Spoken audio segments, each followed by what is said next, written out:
আপনারা আপনারা শুধু আপনাদের কথাগুলো বলছেন, কিন্তু আপনার অতীতকেও তো আপনাকে স্মরণ করতে হবে।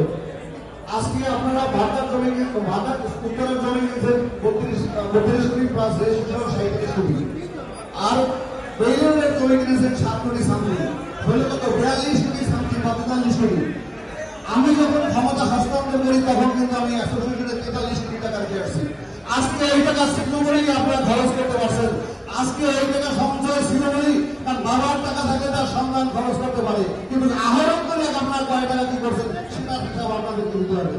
আপনারা আপনার জমি কিনছেন সেজন্য আপনার বিল্ডিং এর কাজ করছেন, চমৎকার একটা কাজ করছেন, আপনারা আমি ধন্যবাদ জ্ঞাপন করি। কিন্তু ভাই আপনারা বিল্ডিং আধারে হাত দিলেন, হাত দেওয়ার পরে সেই বিল্ডিং এর সেই স্ট্রাকচারে আপনার কি কি করবে, কত স্কয়ার ফিট হবে, সেটার ভিতরে কি কি সুবিধা থাকবে, এইসব আজকে এই জেনারেল লিমিটেড কেন উপস্থাপিত হয় না, এবং তার কস্ট কত, স্পেসিফিক কস্ট থাকতে হবে, কস্ট কত, সেই কস্টে আপনারা হাইডার ঠিক করছেন কেন?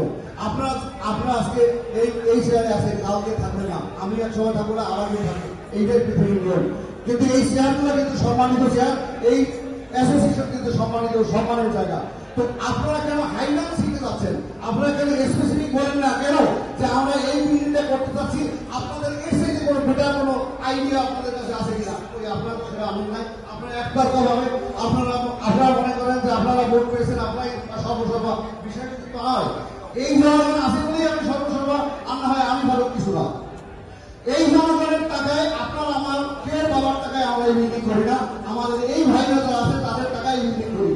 কাজেই তাদের মতামত থাকতে হবে যে আমার বিল্ডিংটা এর সাথেও আরো সুন্দর হতে পারে, এর সাথেও আরো ভালো হতে পারে, এই ফেসিলিটিস আপনারা দিয়েছেন, এর সাথেও আরো বেটার ফেসিলিটিস হতে পারে, সেই জিনিসগুলো কেন আপনারা আজকে এগিয়ে আনেন নাই? আপনারা কি করছেন? আপনারা একটা বাজারের আপনারা যারা এখানে আছেন দেখবেন